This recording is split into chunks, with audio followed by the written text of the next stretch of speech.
त्यसैले अहिले नेपाली जनता यो सङ्घीय धर्मनिरपेक्ष गणतन्त्रको विरुद्धमा राष्ट्रिय प्रजातन्त्र पार्टीको पक्षमा मतदान गर्ने एउटा अभियान जस्तो नै स्वतःस्फूर्त अभियान नै जुन देशभरि चलेको छ, त्यसले राहुल गान्धीजीहरूले जस्तालाई, जसले नेपालमा राज संस्थाको खिलाफमा जे काम कारबाही गरे भनेर सार्वजनिक भएको छ, त्यसको लागि उहाँहरूलाई लेसन हुन्छ।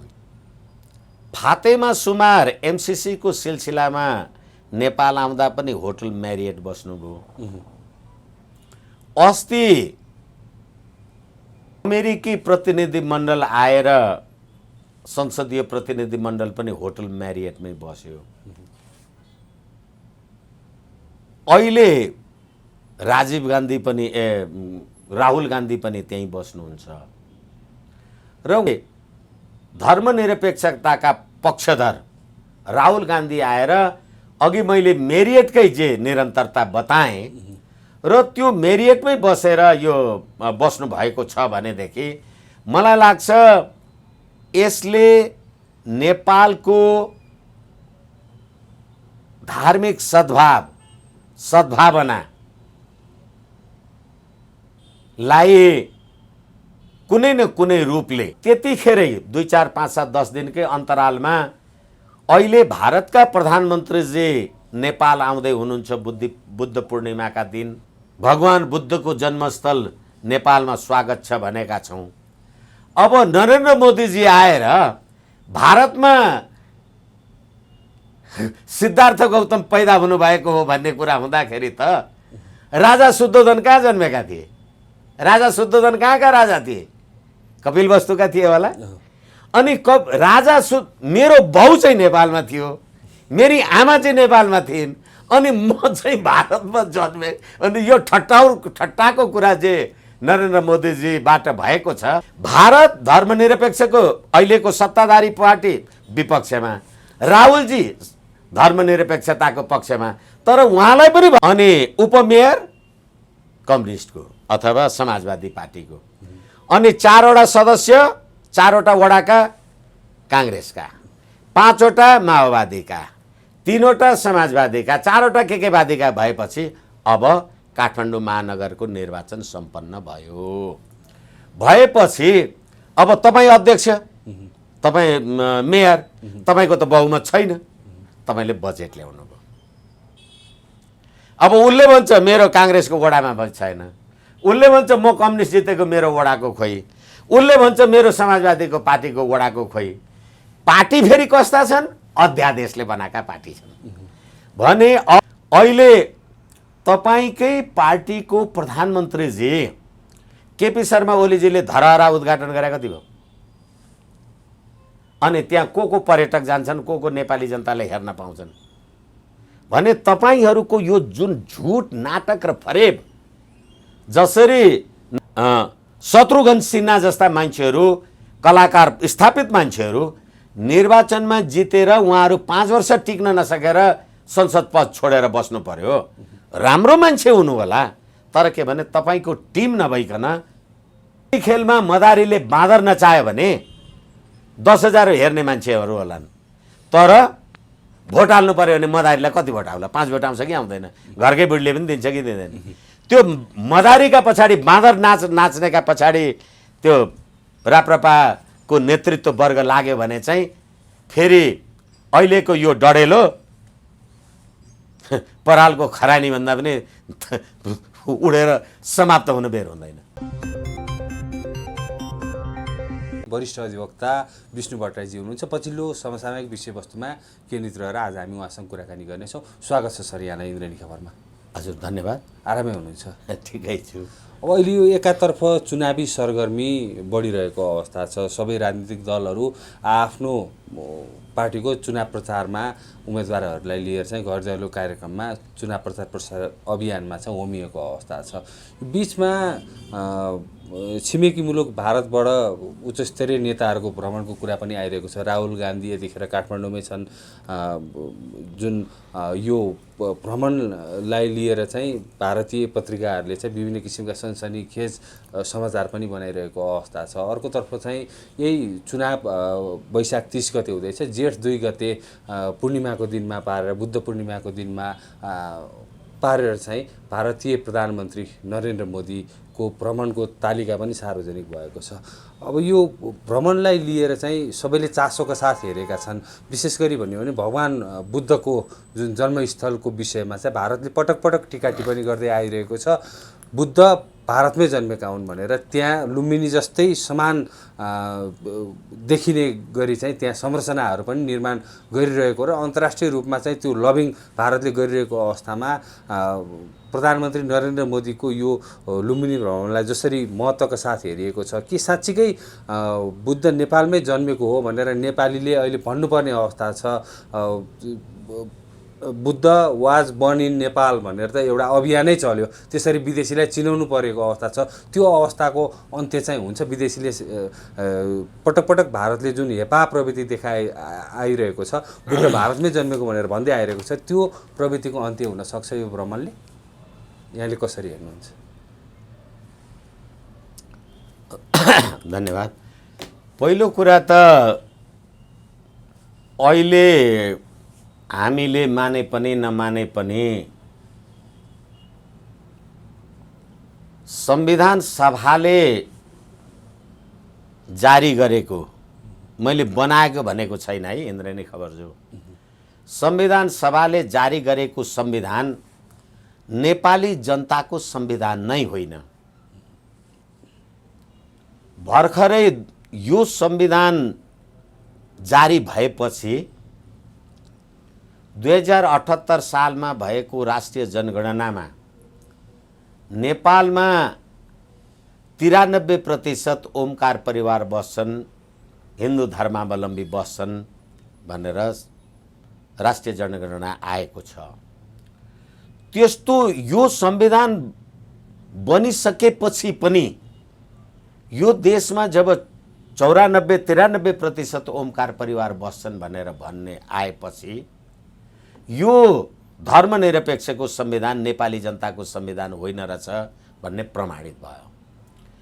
अब यसलाई यही बेलामा राहुल गान्धी नेपाल आउनु भएको छ, मेरियटमा बस्नु भएको छ भन्ने जे कुरा आयो, फातेमा सुमार एमसीसी को सिलसिलामा नेपाल आउँदा पनि होटल मेरियट बस्नुभयो। अस्ति अमेरिकी प्रतिनिधिमण्डल आएर संसदीय प्रतिनिधिमण्डल पनि होटल मेरियटमै बस्यो। अहिले राजीव गान्धी पनि राहुल गान्धी पनि त्यहीँ बस्नुहुन्छ र उहाँहरू सबैले के भन्नुभयो भने पछिल्लो पटक आएको अमेरिकी संसदीय प्रतिनिधिमण्डलले मिलेनियम च्यालेन्ज कम्प्याक्ट तपाईहरुले पारित गर्नुभएकोमा तपाईहरुलाई धन्यवाद दिन्छौं भन्नुभयो। अरु कुराहरुको बारेमा अहिले पछि कुरा गरौँला, फेरि विषयान्तर हुन्छ। तर यी सबै कुराले गर्दा एउटा कुनै कलाकार क्षेत्रमा प्रसिद्धि हासिल गरेको केटी मान्छेको बिहामा भारतबाट त्यति ठुलो उच्च स्तरको राहुल गान्धी जस्तो व्यक्तित्व, नेतृत्व, नेता भारतको राष्ट्रिय राजनीतिमा अथवा साँच्ची भन्ने हो भने भारत स्वतन्त्र भएको 1947 देखि 50औं वर्ष राज्य गरेको त्यो परिवारको मूर्धन्य व्यक्तित्व आउनु र यो सबै गतिविधि गर्नुले गर्दाखेरि चाहिँ भर्खरै अस्ति नेपालका प्रधानमन्त्री भारत जाँदाखेरि उहाँ कट्टर हिन्दूवादी पार्टी भाजपाको कार्यालय जानुभयो र अहिले धर्मनिरपेक्षताका पक्षधर राहुल गान्धी आएर अघि मैले मेरियटकै जे निरन्तरता बताएँ र त्यो मेरियटमै बसेर यो बस्नु भएको छ भनेदेखि मलाई लाग्छ यसले नेपालको धार्मिक सद्भावनालाई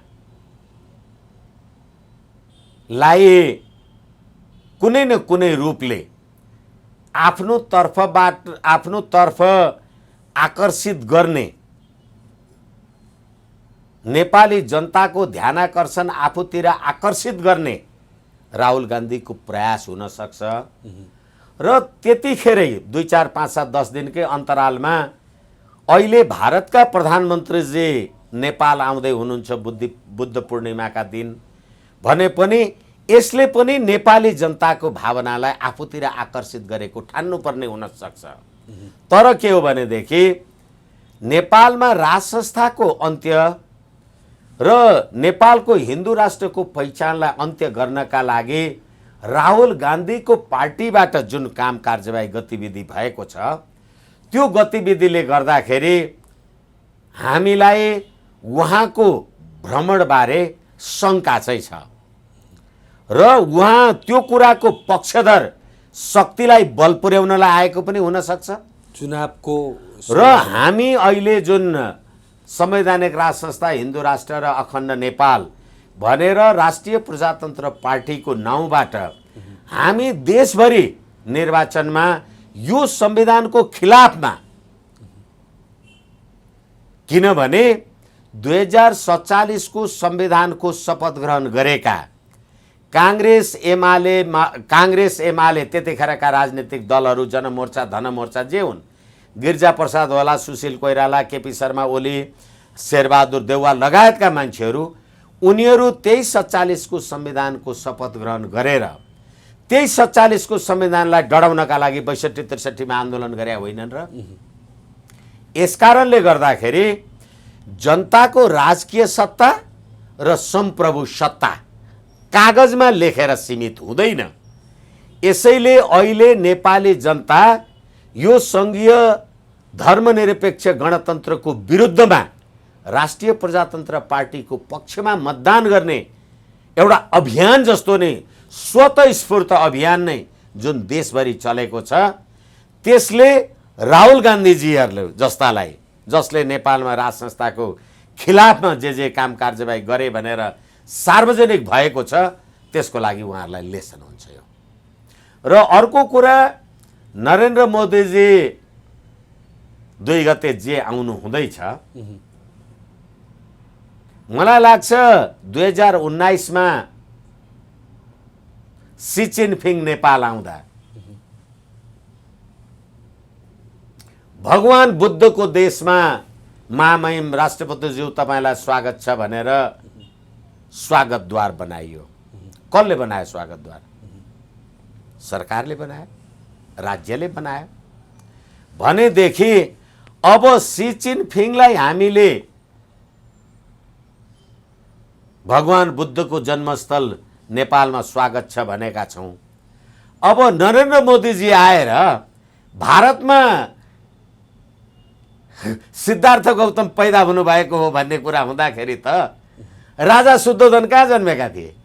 राजा शुद्धोधन कहाँका राजा थिए? कपिलवस्तुका थिए होला। अनि मेरो बाउ चाहिँ नेपालमा थियो, मेरी आमा चाहिँ नेपालमा थिइन्, अनि म चाहिँ भारतमा जन्मे। अनि यो ठट्टाको कुरा जे नरेन्द्र मोदीजीबाट भएको छ, यो अत्यन्त हास्यास्पद कुरा हो। र अर्को कुरा, म इन्द्रेणी खबर मार्फत निवेदन गरौँ, Gautam Buddha was born in Nepal भनेर यिनीहरू सारा भन्छन्। म वकिल पनि भएको कारणले मलाई शब्दको लागि क्षमा गर्नु होला। भगवान गौतम बुद्ध नेपालमा पैदा भएका थिए? तपाईँले पैदा भएका थिए भन्नुभयो नि, वाज। तर म भन्छु नट वाज, इज। भगवान बुद्ध नेपालमा जन्म पैदा भएका हुन्, भएका थिए होइन। अनि त्यो भगवान गौतम बुद्ध पैदा भएको कुरा सबैको शाश्वत हो, त्यो वाज होइन।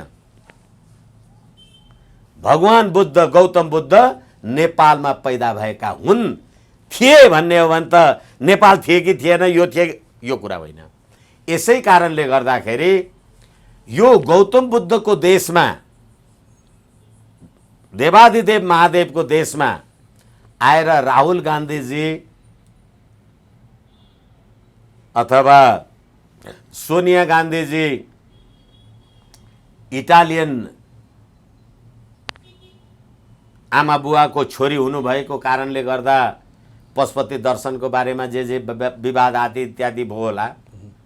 तर नेपाल मन्दिरै मन्दिरको देश हो भन्ने कुरा त संसारभरि स्थापित छ र त्यही भगवानको आशीर्वादको कारणले गर्दा हुनसक्छ पटक पटक पछिल्लो दुई चरणको चुनावमा भारतीय राष्ट्रिय काङ्ग्रेसको लज्जाजनक जे पराजय भयो होला, कमसेकम यो हिन्दू राष्ट्रको शराब पनि परेको भएर आशीर्वाद पनि लिन आउनु भएको होला। यसै कारणले गर्दा ठमेल हाम्रो पर्यटक स्थलको साथसाथै त्यो कसरी पर्यटकीय स्थल भयो, काठमाडौँको पनि पर्यटकहरूलाई आकर्षण गर्ने केन्द्रबिन्दु ठमेल चाहिँ किन भयो?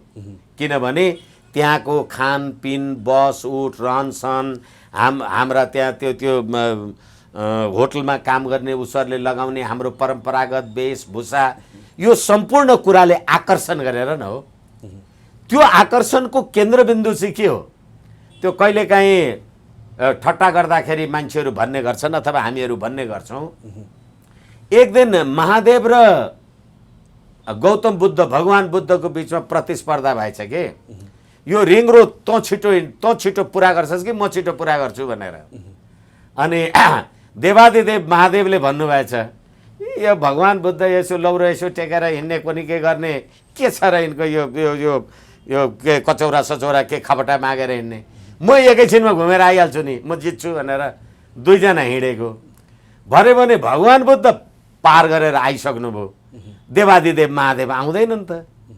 अनि के भयो भगवान तपाईँ त ढिलो भयो नि भनेको, भगवान महादेव त भाङ धतुरो खाने, बाटा पुलिसले भेटाएर त्यो त्यो त्यो चेक गरिदिएछ कि लागु औषध खाएको भनेर हिँड्न दिएन, यसैले गर्दा ढिलो भयो भनेर ठट्टा गर्छौँ कि हामीहरू। यसै कारणले गर्दाखेरि यो हाम्रो देश यति पवित्र, संसारका सम्पूर्ण वैदिक धर्मावलम्बीहरूको पवित्र स्थल। अब एक थरी अहिले बुद्ध धर्मलाई मान्ने मान्छेहरू वैदिक भन्दाखेरि अलिकति चित्त दुखाउनुहुन्छ, तर के हो भने यो मात्रै एउटा त्यस्तो देश हो जसले भगवान पैदा गर्ने राजा जन्माउँछ। राजा शुद्धोधनका छोरा हुन् भगवान गौतम बुद्ध, होइन? अनि अहिले हाम्रा जुन चाडबाड आदि इत्यादि जे हामी मनाउँछौँ तिनीहरू सबै कुनै न कुनै रूपले राज संस्थासँग सक्रिय छन्। अब हामी दसैँमा टीका लगाउँछौँ, आयु द्रोण सुते श्रेयम दशरथे भनेर राजा दशरथको जस्तो श्रेय होस्, द्रोणको छोरा अश्वत्थामाको जस्तो चाहिँ दीर्घायु जीवन होस् भनेर चाहिँ टीका उल, त्यो पवित्र भूमि नेपालमा, अनि उहाँहरूलाई नआइकन चाहिँ सुखै भएन। त्यसैले आउनुभयो। कहिले आउनुभयो? कहिले आउनुभयो? निर्वाचनको बेला आउनुभयो। अनि निर्वाचन के छ? 94% ओमकार परिवार बस्छन्। संविधान के छ? धर्मनिरपेक्ष भएको छ। भारत धर्मनिरपेक्षको अहिलेको सत्ताधारी पार्टी विपक्षमा, राहुलजी धर्मनिरपेक्षताको पक्षमा, तर उहाँलाई पनि भगवानले सद्बुद्धि दिनुभयो र नेपाली जनताले संवैधानिक राज संस्था हिन्दू राष्ट्र र अखण्ड नेपालको पक्षमा मत हाल्छन् र नेपालमा शान्ति स्थिरता सुशासन रह्यो भने चीन र भारतको पनि सुशासन स्थिरता हुन्छ भन्ने अर्थमा पनि लिन सकिन्छ भने हो। मैले संस्थापन पछि यो बढ्दै गइरहेको धर्मनिरपेक्षताको विरुद्धमा चाहिँ मतलाई लिएर चाहिँ तर्सिएको अवस्था छ। निश्चित रूपमा अहिले अघि तपाईँले कुरा गर्दा अथवा जिज्ञासा राख्दाखेरि भन्नुभयो हरेक राजनीतिक दलहरू आफ्नो आफ्नो। म इन्द्रेणी खबर मार्फत गठबन्धन लगायतका धर्मनिरपेक्षतावादी दलहरूलाई चुनौतीका साथ भन्न सक्छु। अघि मैले भने तपाईँले 2078 सालमा जनगणना गर्दा, माधव नेपालजीलाई भन्दैछु म, केपी शर्मा ओली अथवा शेरबहादुर देउवाजी, तपाईँको डडेलधुरामा जनगणना गर्न जाँदा त्यहाँको मान्छेहरूले गणकलाई त तपाईँको धर्म के हो भन्दा हिन्दू भने होला। अनि ती हिन्दू भन्नेहरू कति छन्? 94% छन्। अनि हिजो अस्ति भर्खर आफूलाई हिन्दू हुँ भनेर जनगणनामा नाम लेखाउने मान्छेले अब अहिले शेरबहादुर देउवाको धर्मनिरपेक्षतावाला वादी पार्टीलाई भोट हाल्न मिल्छ? र तपाईँले के लेख्नुभयो भने नेपाली काङ्ग्रेसको घोषणा पत्रमा आजभन्दा 60 वर्ष अगाडि बीपी कोइरालाले निर्देश गरेको मार्ग आदि इत्यादि जे भन्नुभयो र लेख्दै गर्दा तपाईँले विचार अभिव्यक्ति स्वतन्त्रताका कुराहरू लेख्नुभयो। तपाईँलाई बीपी कोइरालाको नाम लिने नैतिक अधिकार त छ? बीपी कोइरालाले त राजाको घाँटी तल र मेरो घाँटी माथि छ भन्थे, किनभने राजाको घाँटी काटिनुभन्दा अगाडि काङ्ग्रेसको घाँटी सिद्धिन्छ भनेको थियो। तर तपाईँले के गर्नुभयो? राजाको घाँटी काटेर आफ्नो घाँटी राख्नुभयो होइन? अनि राजाको घाँटीको रगतमा तिम्रो पार्टी चलाइराखेको छ भने बीपी कोइरालाको रगत खाइरहेको छैनौ तिमीहरूले? त्यति मात्रै होइन, तपाईँले लेख्नुभयो वैयक्तिक स्वतन्त्रता, विचार र अभिव्यक्तिको स्वतन्त्रता। काङ्ग्रेस भनेको अब्राहम लिङ्कनले भने जस्तो democracy by the people for the people to the people भनेर जनताको विचार र अभिव्यक्तिको स्वतन्त्रताको कुरा गर्ने। अनि माओवादी अथवा कम्युनिस्ट भनेका चाहिँ सर्वहाराको अधिनायकवाद, धर्म भनेको अफिम हो, अनि यी सामन्तवादीहरू यिनीहरूलाई त लेनिन स्टालिनले जस्तो हत्या गर्नुपर्छ भनेर त्यसमा विश्वास गर्ने मान्छे। शेरबहादुर देउवा सिद्धान्त त भनिरहेको छु म को हो? म जन्मजात काङ्ग्रेस, मलाई कम्युनिस्टमा भोट हाल भन्नलाई मेरो विचार र अभिव्यक्तिमाथि अङ्कुश लाउने तिमीलाई नैतिक अधिकार छ? राजनीतिक अधिकार छ? संविधानको धारा 270। त्यसरी नमान्ने हो भने कारबाही हुन्छ भनेर कारबाही प्रक्रिया नै अगाडि बढाइसकेको छ। तपाईँले कारबाही गरेर मेरो आस्था बदलिन्छ? तपाईँले कारबाही गर्नुभयो अरे, म बाहुन थिएँ, म भट्टराई थिएँ, मैले यसलाई कारबाही गरेर खत्री बनाइदिएँ भन्नु पऱ्यो, हुन्छ त्यो? कारबाही के मतलब? कारबाहीको कुरा त मलाई त यति हाँस उठ्छ। अहिले भर्खरै यो निर्वाचन अगाडि निर्वाचन आयोगले त सम्पत्ति खर्च गरेको विवरण माग्दा शेरबहादुर देउवाकै पार्टीको शशाङ्क कोइरालाले 6 करोड र 8 करोड खर्च गरे भन्यो। 6 करोड र 8 करोड खर्च गरिस् भने स्पष्टीकरणले भने के भने कसलाई दियो अरे 6 करोड 8 करोड भने? नेपाली जनतालाई। मैले 6 करोड 8 करोड खर्च गरेँ र चुनाव जितेँ भने मलाई भोट दिने त जनता हुन् नि, त्यो पैसा लिने जनतालाई के कारबाही गरे? तपाईँ राज्य प्रणाली ल्याउनुहुन्छ अनन्त खर्चले थाम्न नसक्ने, अनि त्यहाँबाट चुनावमा खर्च भयो भनेर तपाईँले चुनावमा खर्च गरेर निर्वाचन आचार संहिता उल्लङ्घन भएको रहेछ भनेर यिनीहरूको तपाईँले संसद सदस्य समाप्त गर्न सक्नुहुन्छ? सक्नुभयो? सक्नुहुन्न भने तपाईँको कारबाहीको के मतलब हो? र जनताले पैसा लिएर भोट हालेका रहेछन् भनेर मैले जनता किने भन्दाखेरि त यो प्रजातान्त्रिक निर्वाचनको प्रणालीमा त जनता भेडै हुँदो रहेछन्, जनता त खसीबोकै हुँदो रहेछन् भनेर चाहिँ यो शशाङ्क कोइराला र निर्वाचन आयोगले प्रमाणित गरेन। तिमीहरू पैसामा बिकेर भोट हाल्यौ भने कि भनेन?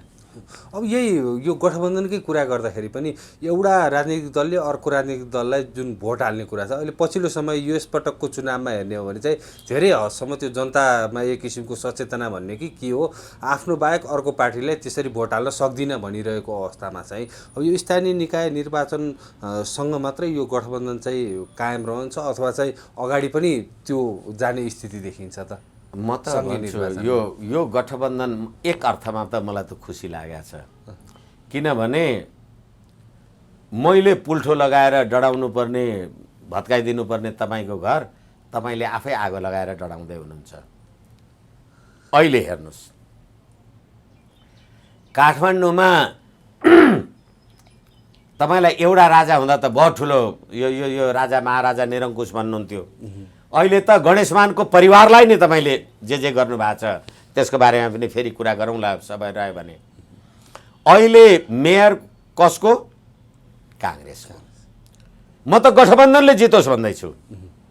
अनि उपमेयर कम्युनिस्टको अथवा समाजवादी पार्टीको, अनि 4वटा सदस्य 4वटा वडाका काङ्ग्रेसका, 5वटा माओवादीका, 3वटा समाजवादीका, 4वटा केकेवादीका भएपछि अब काठमाडौँ महानगरको निर्वाचन सम्पन्न भयो।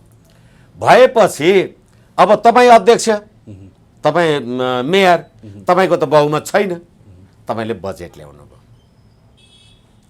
अब उसले भन्छ मेरो काङ्ग्रेसको वडामा छैन, उसले भन्छ म कम्युनिस्ट जितेको मेरो वडाको खोइ, उसले भन्छ मेरो समाजवादीको पार्टीको वडाको खोइ। पार्टी फेरि कस्ता छन्? अध्यादेशले बनाएका पार्टी छन् भने अब त्यो नगरपालिकाले एउटा बजेट पास गर्न सक्ला? त्यसैले गर्दाखेरि गणतन्त्र र तिम्रो गठबन्धन हावा हुन्छ कि हुँदैन त्यतिखेर? यसैले गर्दा गएको अहिले पनि हामी हेर्छौँ पार्लियामेन्टमा कम्युनिस्ट पार्टीको लगभग 2/3 अहिलेको प्रतिनिधि सभामा 2/3 बहुमत हुँदा तो केपी ओलीले त्यो पार्लियामेन्ट चलाउन सकेन र पटक पटक विघटन गरे आफ्नै पार्टीको कारणले। भने अहिले तिमीले जे प्रतिबद्धता गरेका छौ, तिमी नेपाली काङ्ग्रेसको प्रतिबद्धता, फेरि हेर्नुहोस् अब मैले उहाँलाई व्यक्तिगत आलोचना गरे होइन, तर सार्वजनिक जीवनमा आएपछि टिप्पणी गर्नु पर्दो रहेछ। सृजनाजीले के भन्नु, के अरे हाम्रो अहिलेको उम्मेदवार काङ्ग्रेसको सृजनाजीले के भन्नुभयो भने होइन म त सधैँ घर बढारू गरे मान्छे, घर सफा गर्नका लागि यो के अरे नगर सफा गर्छु कोनी के भनेर भन्नुभयो। तपाईलाई मालिक हुनका लागि निर्वाचनमा अथवा तपाईलाई नीति निर्माता र निर्देशक र परिवर्तनका लागि नेपाली जनताले मत दिनुपर्ने। तपाईको चरित्र चाहिँ के रहेछ भने कारिन्दा भाँडा मज्ने र कुचो बढार्ने। तपाईको हैसियत के थाहा भएन? अब ती भाँडा माझ्ने र कुचो बढार्नेले त्यो दिमागले तपाईले नेपालको सम्पूर्ण यो काठमाडौँ उपत्यकाको अथवा काठमाडौँ महानगरको सम्पूर्ण यसको विचार विवेक धर्म दर्शन सभ्यता संस्कृति यहाँका पुरातात्विक संस्कृति सम्पदाहरू भैँचालोले छिन्न भिन्न भएकाहरूलाई बनाउने तपाईको त के योजना छ? अब फेरि अर्कोतिर हेर्नुहोस्, अनि तपाईँ भन्नुहुन्थ्यो धर्म भनेको अफिम हो भनेर भन्ने कम्युनिस्टहरूलाई तपाईँ प्रजातन्त्रवादीले बोकेर हिँड्नु भएको छ। त्यसले तपाईँलाई कति साथ दिन्छ त्यो आफ्नो ठाउँमा छ। अब अर्को केशव स्थापित भन्ने मान्छेको कुरा हेर्नुहोस्, त्यो उसले के भन्यो भनेदेखि मैले निर्वाचन जितेपछि म त काठमाडौँको सबैभन्दा अग्लो ठाउँमा संसारमा प्रसिद्ध एउटा गणेशको मन्दिर बनाउँछु र दुनियाँलाई दर्शन गर्ने त्यो अवस्था बनाउँछु भनेर चाहिँ उहाँले यो कुरा भन्नुभयो। अब अहिले तपाईँ चुनाव केमा लड्दै हुनुहुन्छ भनेदेखि धर्मनिरपेक्षको आदि इत्यादि भएर तपाईँ लड्दै हुनुहुन्छ। अनि गणेशको मन्दिर पूजा गर्नका लागि चुनावमा चाहिँ गणेशलाई लड्डु चढाएर आउनुभयो। भोट कसलाई माग्दै हुनुहुन्छ? 93% ओमकार परिवारलाई। आफू के भन्नुहुन्छ? म धर्मनिरपेक्ष हुँ। यस्ता पाखण्डीलाई कसले भोट हाल्ने? काठमाडौँका होइन नेपाली जनताले थाहा पाउन् जसलाई गणेशको मूर्ति बनाउनु छ संसारको प्रसिद्ध हुने। र अर्को कुरा अहिले गणेशको मूर्ति बनाउँदा त गणेशको वाहन त मुसो होइन। लोकेन्द्र बहादुर चन्दले कुनै समयमा एउटा पार्टीको नेतालाई त मुसा प्रवृत्ति भन्थे। अहिले त मुसो फेरि एमालेतिर गएको छ नि सूर्य चिन्हमा। अब धर्मनिरपेक्षले गणेशको मन्दिर बनाउँछ अनि मुसालाई पान राखेर पूजा गर्छ। विद्यादेवी भण्डारीजी मदन भण्डारीजीको देहावसान पछाडि त रातो साडी लाएर त चुनावमा जानु भएन नि, सेतै साडी लाएर जानुभयो। अनि न नेपाली महिलाहरूले मत दिए होला होइन। यसै कारणले गर्दाखेरि अब ठोरीमा राम जन्मभूमि अयोध्या सयोध्या नाटक केपी शर्मा ओलीजीले जे गर्नुभयो होला, अब त्यो ठोरीमा राम जन्मभूमि अयोध्या भएका मान्छेहरूले धर्मनिरपेक्ष पार्टीको केपी शर्मा ओलीको पार्टीलाई भोट दिने कि राष्ट्रिय प्रजातन्त्र पार्टी नेपाललाई राष्ट्रिय प्रजातन्त्र पार्टीलाई भोट दिने? तर काठमाडौँ महानगरमा त केशव विस्थापितले भनेका छन् म पहिलेभन्दा डबल मत ल्याएर जित्छु भनेर दाबी गरिरहेका छन्। चुनावमा उठेपछि म हार्छु भनेर कसले भन्छ त? डबल मत तपाईँले किन ल्याएर जित्छु भनेर भन्नु हुँदैछ भने तपाईलाई यो कुरा थाहा होस्, जसरी तपाईँ अहिले तपाईँ त प्रदेश सभाको संसद सदस्य होइन, तपाईँ हिजो काठमाडौँको मेयर होइन, तपाईँ प्रदेश सभाको संसद सदस्य पद छोडेर यो मेयरको लागि किन आइराख्नु भएको छ? किनभनेदेखि अहिले तपाईँकै पार्टीको प्रधानमन्त्रीजी केपी शर्मा ओलीजीले धरहरा उद्घाटन गरे कति भयो? अनि त्यहाँ को पर्यटक जान्छन्, को नेपाली जनताले हेर्न पाउँछन् भने तपाईँहरूको यो जुन झुट नाटक र फरेब, जसरी नरेन्द्र मोदीले गौतम बुद्ध भारतमा जन्मेका भने जस्तै तपाईँले अयोध्या चाहिँ ठोरीमै छ भनेर राम जन्मभूमि सीता जन्मभूमि भनेर आफू धर्मनिरपेक्षको संविधानको शपथ ग्रहण गर्नुभयो। त्यस्ता मान्छेहरूलाई 2/3 मत दिने काठमाडौँका जनता पागलै छन् त। तर काठमाडौँको जनताले त यतिखेर बालेन शाहको उम्मेदवारीलाई नि रुचाएका छन् नि। म फेरि यो कुराको चाहिँ पक्षमा छैन। अघि भर्खरै मैले तपाईँलाई यो 3वटा 4वटा पार्टीका मान्छेहरू उसमा पुगे र एउटा बजेट ल्याउनु पर्यो र बजेट पास भएन भने अब 3वटा 4वटा पार्टीका हामी छौँ। म मेयर एउटा पार्टीको, तपाईँ अर्को पार्टीको, ऊ सदस्य अर्को पार्टीको, एउटा कुनै योजना पास गर्न सक्नुहुन्न तपाईँ। र फेरि अझै अर्को कुरा के भने हिजो घुसै खुवाउँदा भ्रष्टाचारै गर्दाखेरि पनि एउटा पार्टीकाले चुनाव जितेको हुन्थ्यो, एउटा त्यो मेयरलाई घुस खुवाए पुग्थ्यो।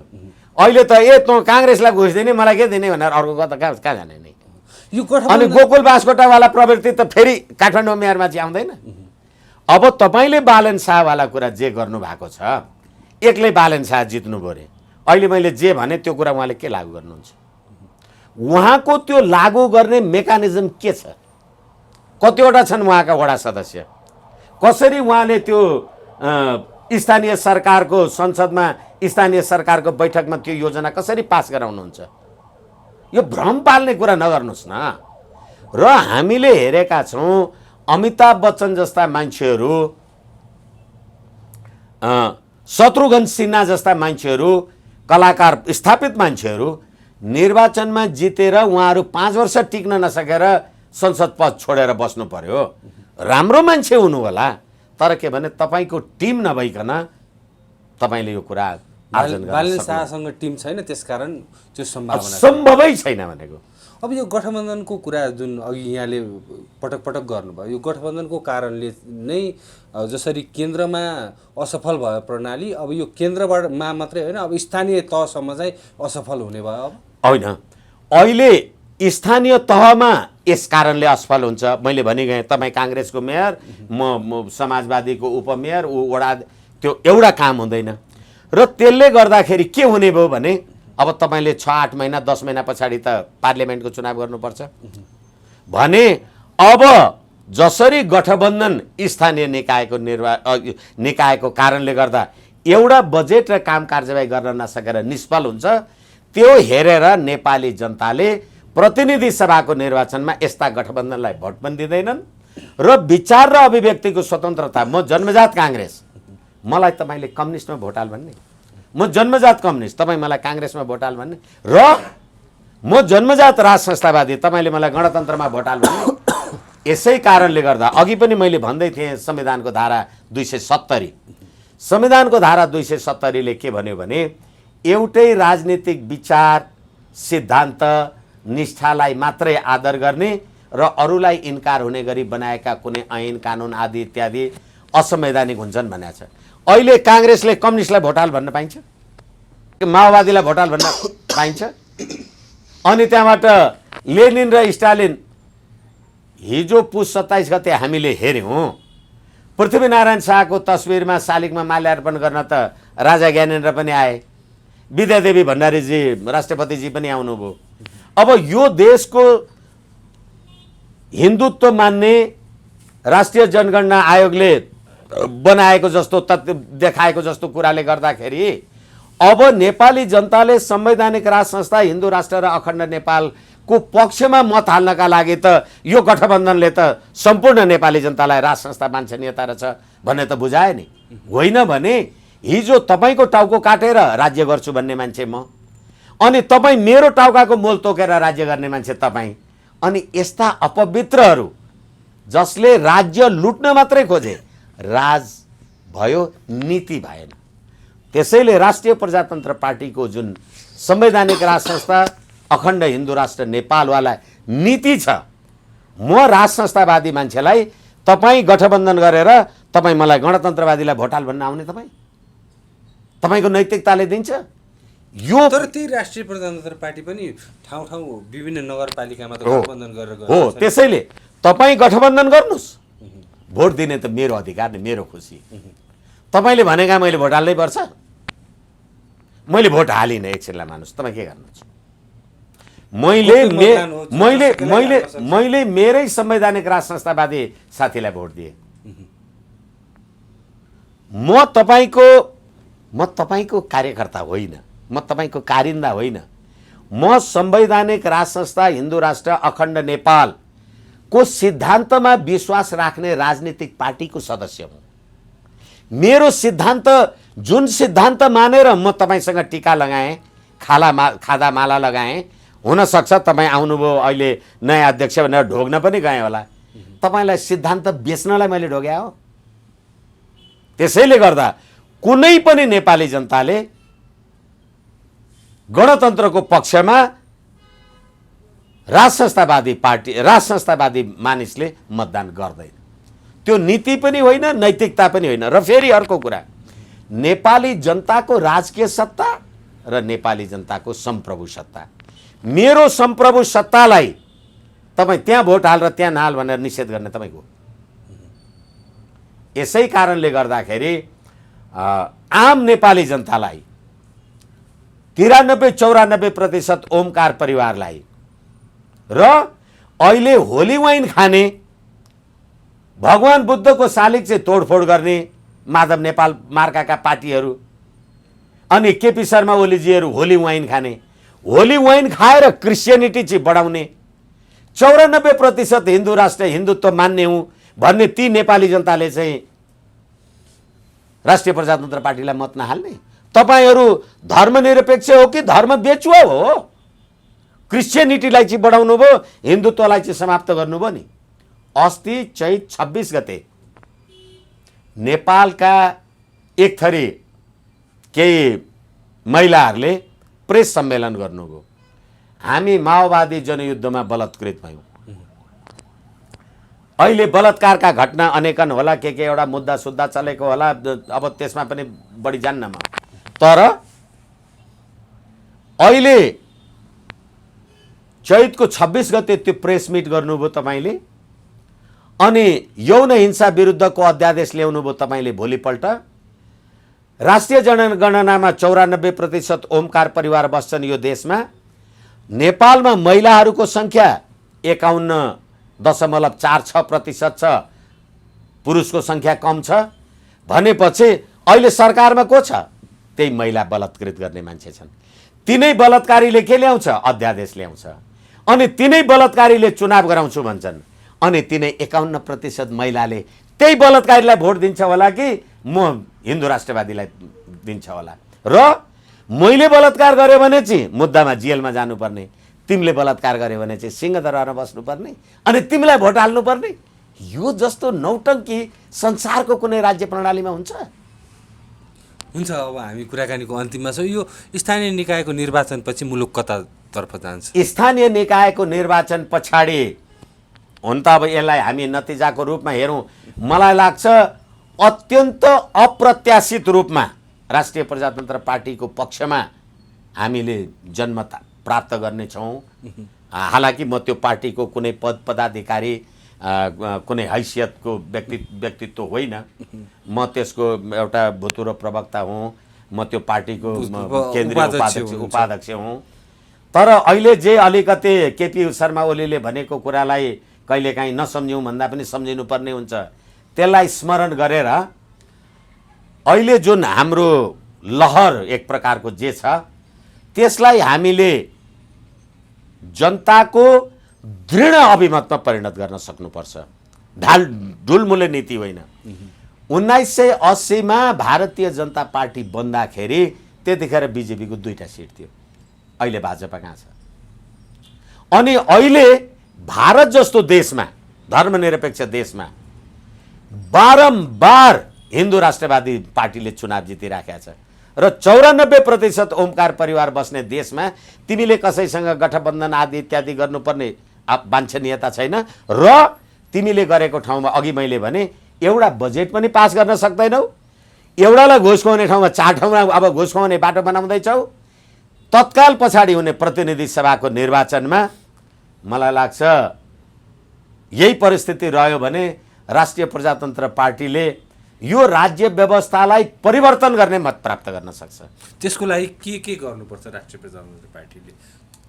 आफ्नो सिद्धान्त, नीति, नैतिकता, निष्ठा, इज्जत, मान, मर्यादा र प्रतिष्ठामा इमान्दारीपूर्वक अहोरात्र खटिराख्ने र कुनै उच्छृङ्खल उद्दण्ड, मैले धेरैचोटि भनेको छु, फेरि पनि भन्छु, टुणी खेलमा मदारीले बाँदर नचाह्यो भने 10,000 हेर्ने मान्छेहरू होलान्, तर भोट हाल्नु पर्यो भने मदारीलाई कति भोट आउला? 5 भोट आउँछ कि आउँदैन? घरकै बुढीले पनि दिन्छ कि दिँदैन? त्यो मदारीका पछाडि, बाँदर नाच्नेका पछाडि त्यो राप्रपाको नेतृत्व वर्ग लाग्यो भने चाहिँ फेरि अहिलेको यो डढेलो परालको खरानी भन्दा पनि उडेर समाप्त हुनु बेर हुँदैन। असन्तुष्ट पक्ष छन् राष्ट्रिय प्रजातन्त्र पार्टीमा यति बेला? राजनीतिमा सन्तुष्टि असन्तुष्टि त भइहाल्छ नि।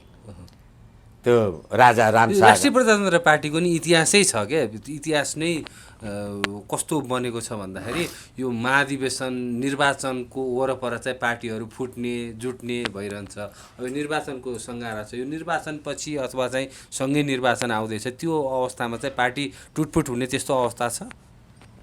हुनै सक्दैन त भन्नु हुँदैन, किनभने politics is a game of possibilities. राजनीति सम्भावनाको खेल हो। प्रतीक्षा गर मेरी मायालु, समयले मानिसलाई कहाँ कहाँ पुर्याउँछ भन्छ। समयले के भन्छ ऊ छ, तर नेतृत्वमा रहेको व्यक्तित्वले हामी